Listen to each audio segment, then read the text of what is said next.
The moment you trust someone, you open the gates. Not just the physical ones, your house, your secrets, your social circle, but the deeper, more dangerous gates, the ones into your mind, your sense of safety, your identity. We think of trust as a virtue, a glue that holds people together. And sure, it can be. But what if that same glue, that openness, is precisely what predators, emotional, intellectual, spiritual, have been using against us for thousands of years? What if trust isn't always good? What if it's a fatal mistake when given too soon, too blindly, or too often? I know that sounds dramatic, but this isn't just modern paranoia. It's a warning buried in the very roots of Western thought.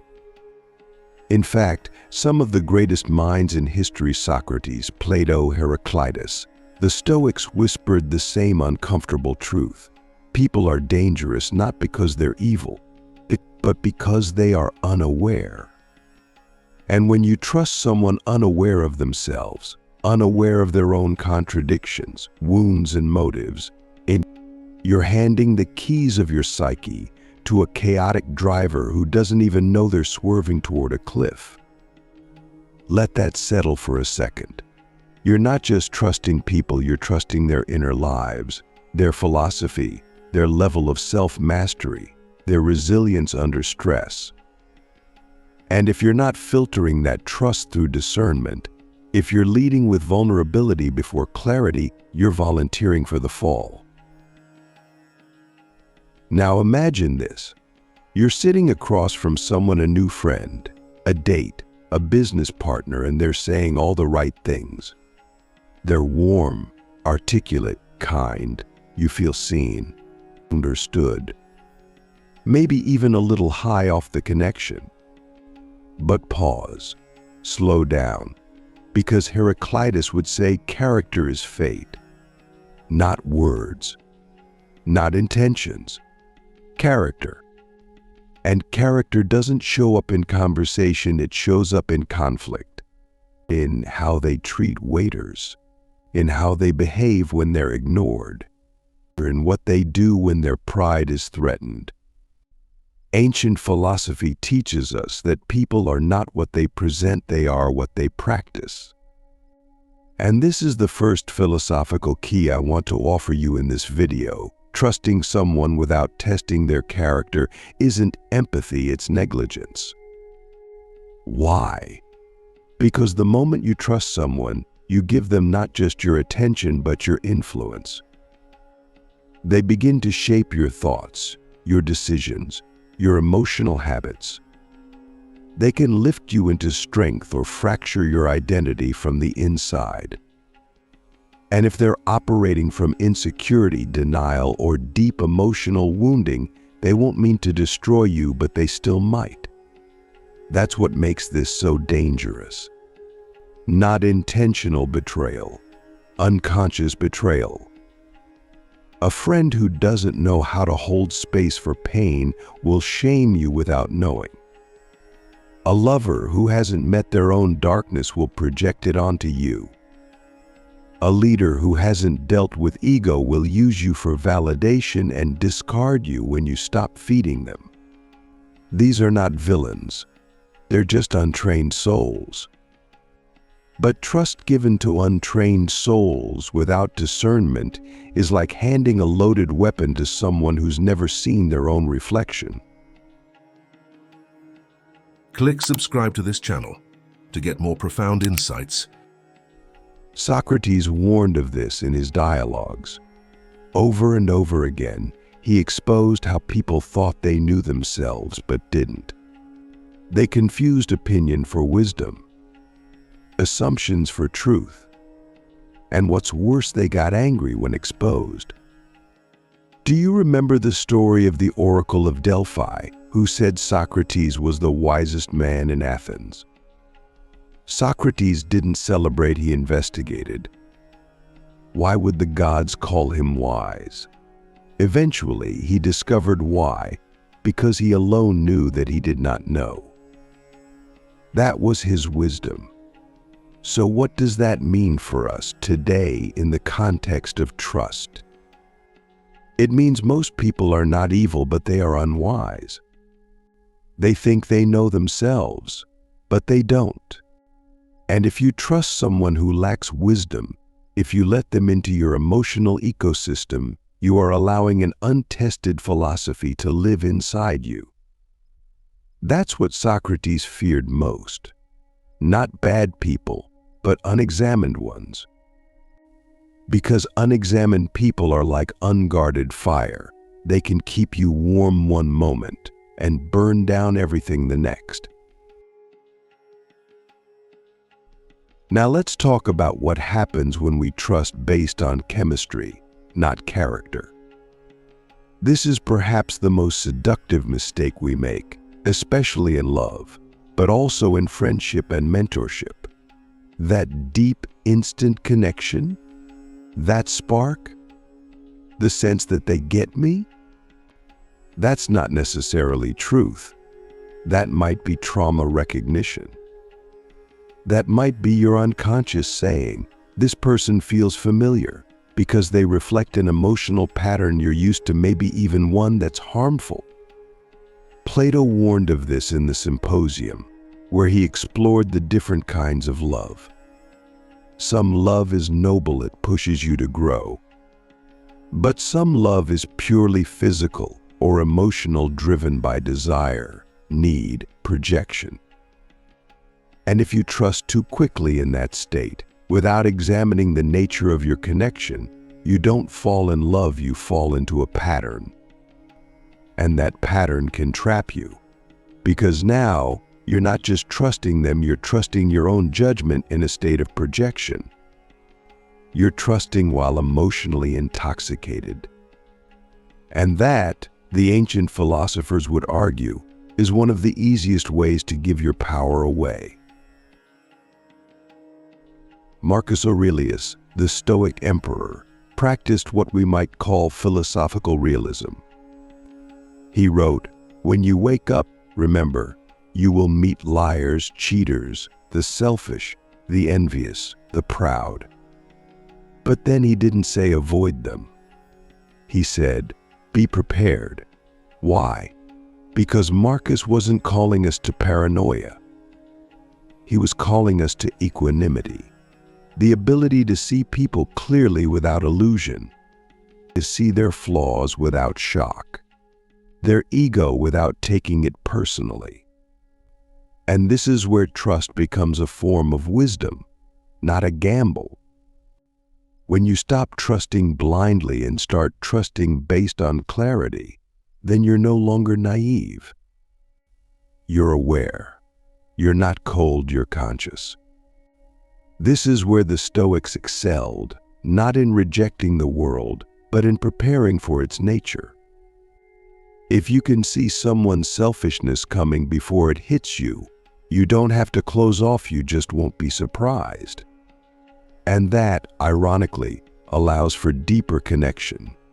Because now, you're not depending on fantasy. You're relating to who they actually are.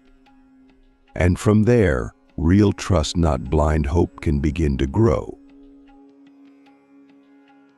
So I want you to ask yourself something right now. Who in your life have you trusted before they proved themselves? Who have you allowed into your mind, your heart, your emotional field without ever truly knowing what they were capable of under pressure, stress, conflict, failure? And perhaps even deeper, what part of you still wants to believe that everyone deserves your openness? Is that part of you noble or afraid? Because sometimes we trust not because we're strong, but because we're scared. Scared to be alone, scared to be suspicious, scared to face the truth that most people are not as stable, consistent, or honest as they seem. And so we trust, we lean in, we make excuses. We rewrite red flags as misunderstandings. But ancient philosophy asks us to stop, to pause, to look twice. Because trust is not just a gift. It's a contract. And if you're not checking the terms of that contract before signing your soul on the line, you might be walking straight into ruin. This is not a call to close your heart. It's a call to train your eye, to look past charisma into consistency, to examine history, not just promises, to trust people not because they say the right things, but because they've suffered, reflected, grown, and proven they can hold truth, even when it burns. And that, as we'll explore in the next part, is the real key to trust, not avoiding it altogether, but learning how to test it like the ancients did. Because if trusting people can be a fatal mistake, then learning how to discern the rare ones worth trusting might be the most important survival skill of your entire life. Transcendent trust, how the wisest souls loved without fear. Now that we've unearthed the fatal dangers of misplaced trust and studied the ancient blueprints for testing the soul, we find ourselves at the final threshold, the place where philosophy, discernment, and human connection merge into something that looks almost divine. We've learned that blind trust is not only naive but perilous, that not everyone deserves access to our inner world, and that ancient wisdom teaches us to filter, to test, to watch not for charm but for character. But what happens when we do find someone who passes every test? What happens when discernment meets depth, when another soul has been forged by fire, has wrestled with their own darkness, has stood naked before their own conscience and returned stronger? Is it possible, then, to love fully, openly, transcendently without fear? Ancient philosophy doesn't just warn us about human nature, it also shows us how to rise above it. And when the Stoics, the Platonists, the mystics, and the sages speak of trust at its highest form, they are not speaking of optimism, nor of codependence. They are speaking of alignment when two souls, shaped by awareness and grounded in virtue, become mirrors of truth to each other. This is the moment when trust transcends survival and becomes a catalyst for awakening. This is when trust is no longer a gamble, it's an act of creative collaboration between two philosophers of life. And so here we are, you and I ask you now the most sacred question this video can pose. What would your life look like if you stopped giving your trust to those who haven't earned it, and instead began to give it only to those who could grow it with you? Trust in this form is not passive, it is a verb, an act, a becoming. It requires both people to remain radically honest, radically humble, and radically responsible for their own evolution. Imagine that a friendship, a romance, a partnership, where trust is not a static agreement but a living practice. Where both souls are so self-aware, so deeply rooted in their values, that there is no room for manipulation, passive aggression, or emotional shortcuts. Plato in the Phaedrus described the highest form of love as the bond between two souls who lift each other toward the divine. They don't chain each other to desires or social roles. They become wings to each other's ascent. But to reach that level of union, you must first be whole in yourself. You must be no longer seeking in others what you refuse to cultivate in yourself. And this is where so many trust mistakes begin, not in the other, but in us. When we are fragmented, afraid, or ungrounded, we don't seek equals, we seek emotional scaffolding. We trust people to save us from our loneliness. We trust them to give our lives meaning. And in doing so, we offer our power to those who never ask to carry it, who are often too broken to hold it, and who will, eventually, drop it. It is only when we stop needing others to complete us that we can truly meet them. In Buddhist philosophy, there's a concept called noble friendship, the kind of connection that serves as a vehicle for enlightenment. In this kind of trust, there's no need for illusion. There's no need for role-playing. Each person takes full ownership of their mind, their pain, their purpose, and then they offer the same depth to the other, not to rescue, but to reflect. This kind of trust is incredibly rare. It can only exist when both parties have transcended the egoic games of status, control, and manipulation. It requires immense inner work, a practice of virtue, and above all, the capacity to speak and receive uncomfortable truth. Most relationships can't hold this level of truth because they are based on comfort, on performance, on fantasy. But noble trust, philosophical trust, is built on shared confrontation with reality. It's when both of you say, "I will not lie to myself, and I will not lie to you." And that changes everything. Because now vulnerability is not a trap, it's a torch. It lights the space between you. It reveals the unconscious patterns you've both inherited. It shows you where your wounds still rule, where your fears still speak louder than your wisdom. And if you are both brave enough to stay, to keep looking, to keep growing, then trust becomes not just a bond, but a path. You start to transcend the limited human need to be liked or pleasing, and instead you become committed to being real.